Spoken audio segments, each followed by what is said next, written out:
Hey everybody, it's Gary the Google Guy. I wanted to give you a heads up on a new setting added to Google Drive, and that is for those of you that are currently working with that upper left corner of our screen, the priority page. If you have not seen my video on how to use that, you need to check it out. It's a great way to minimize where you're having to search for different files for different projects, creating your own workspaces and such. Well, you can now make this your home page as a landing page. You'll go to the gear icon in the upper right. Go to Settings. Down in the middle of our screen, underneath the Suggestions field, you will now see the Make Priority My Default Home Page.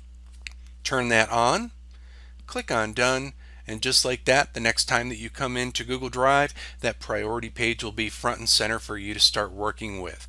So, like I said, if you haven't checked out the priority page video that I have here that I recently did, you need to check that out. It's a great piece to work and organize your files in one nice neat place according to workspaces for different projects or things that you're working on, to have all your files in one nice neat place. With that, everyone, until we meet again, another day, another time, another update, this is Gary the Google Guy signing off.